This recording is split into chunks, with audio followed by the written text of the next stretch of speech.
You know what's kind of wild? We have these absolutely massive, incredibly smart AI models that can perfectly answer the most obscure trivia questions in seconds. Yet they often completely fall apart when you ask them to perform a basic multi-step task, like, say, searching a repository and updating a single file. Well, welcome to today's Explainer. Today, we are unpacking exactly why just scaling up models isn't the final answer, why the current trend of prompt engineering is falling short, and how a really groundbreaking new framework called the energetic paradigm is the actual key to building controlled, self-improving AI agent systems. So, here's our roadmap for today. We're going to trace the evolution of AI development. We'll start with the limits of scaling, move into the chaos of action without control, introduce the energetic paradigm, tackle diagnostics and verification, and finally, wrap up with controlled self-improvement. All right, part one, the limits of scaling.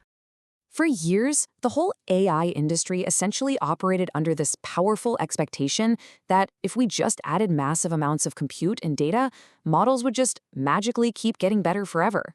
But that raw scaling approach, it's hitting some very real-world bottlenecks.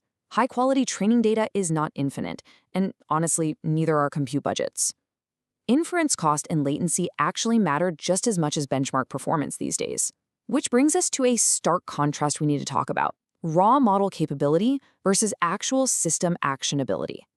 A bare model can generate text, sure, but a serious AI system needs to be actionable. It has to understand complex tasks, read files, call tools, run code, and inspect its own errors. The true intelligence isn't just sitting in the model weights anymore, it's in the entire system surrounding it. And this massive shift in focus is what we call harness engineering. Moving on to section 2, action without control. So, harness engineering correctly points out that a model absolutely needs an operating environment to actually become actionable. Think about it like the operating system on your laptop. A good OS doesn't expose every tiny low-level detail to you. It organizes all that complexity into stable, usable interfaces. A harness needs to do the exact same thing for an AI. It needs durable state, files, logs, structured memory. Because if a long-running agent relies only on a transient chat history, it's just going to forget why a file was changed or which hypothesis already failed. But here is the crucial catch. A harness extends a model into an action system, yes, but action alone is not control. Just giving a model a bunch of tools doesn't automatically make it stable, and it certainly doesn't make it energy efficient. Which brings us right into section 3, the chaos of autonomy. What actually happens when we give AI systems autonomy without strict constraint discipline?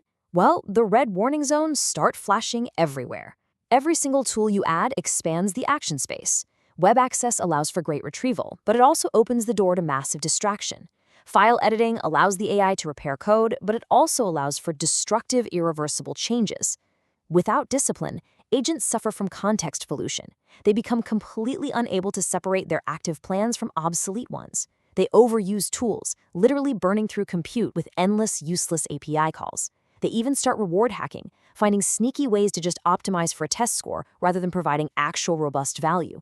And worst of all, uncontrolled self-modification can break the very abstraction boundaries that were meant to keep the system safe in the first place.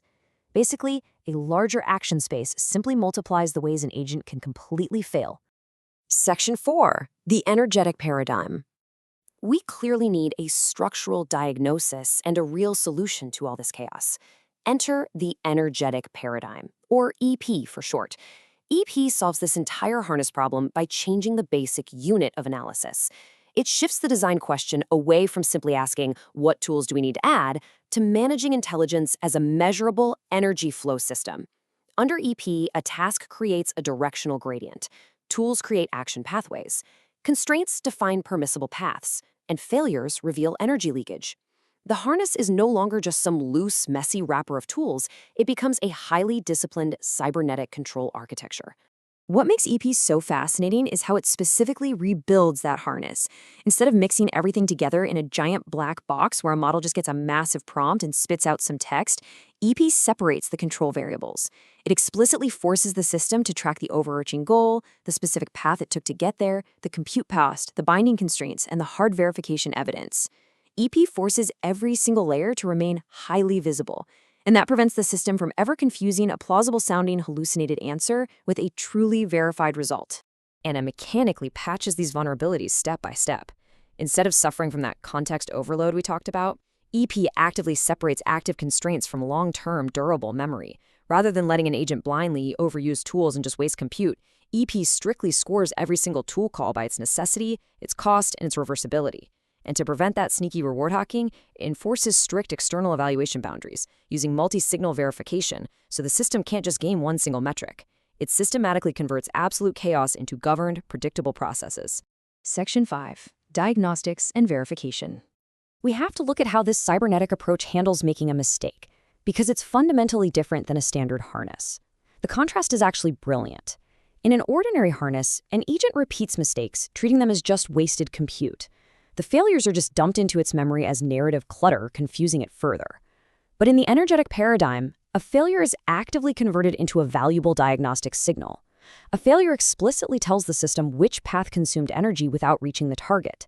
It becomes a structured asset. It literally becomes an exclusion rule that maps out the search space so the system never ever wastes energy on that exact same dead end again. And the best part? Implementing this doesn't even require rewriting the base model's underlying weights. You build it through 5 highly practical layers. You start with strict goal specifications to set firm targets. That is backed up by a durable state memory that cleanly separates short-term context from historical task data. From there, you introduce energy accounting to meticulously track those tool calls and spot any compute leakages. Then enforce multi-layered verification for independent evidence channels. And finally, you govern it all with tightly controlled self-modification. Which brings us to Section 6, Controlled Self-Improvement. It's time to move past the sci-fi fantasy of models just randomly rewriting their own code in the dark. An EP-governed system achieves actual progress through a bounded 6-stage feedback loop, firmly rooted in software engineering principles. It runs the current harness, traces the full reasoning trajectory, diagnoses exactly where energy was wasted, proposes a patched workflow to fix that waste, verifies that fix on target weaknesses, and, critically, it governs. It only accepts the workflow change if all boundary conditions hold up. The agent can propose improvements, sure, but it absolutely cannot break its own operating boundary. The core philosophy here is simple, but honestly, it's profound. Recursive improvement must be governed by energy, constraint, and verification, not by blind iteration. Evolutionary search all on its own just isn't enough. I mean, just because a modified harness scored a few points higher on some benchmark test doesn't actually mean it's safe or robust for the real world.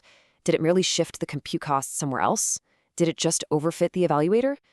True progress requires strict governance logic to determine if a localized score gain is actually a system-wide, safe improvement. This brings us to a really powerful thesis for where this entire field is heading. The transition is incredibly clear. We are moving from models to harnesses to controlled intelligent systems. Scaling made models powerful. Harness engineering makes them actionable, but the energetic paradigm makes them controllable, efficient, and verifiable. The next era of AI isn't going to be won simply by training a larger model or cobbling together some bloated framework of API tools. It's going to be won by systems that successfully convert raw capability into safe, self-correcting intelligence architectures. We're moving from basic chatbots to semi-autonomous agents, and now to fully controlled intelligence systems. As the energetic paradigm turns raw AI action into disciplined, verifiable capability, I want you to ask yourself, how will this ultimate control layer change the software you rely on every single day? Will you trust an AI more knowing it operates under strict energy and constraint boundaries? It's a massive paradigm shift, and it's happening right beneath the surface. Thanks so much for joining me on this deep dive, and keep questioning the systems behind the screen.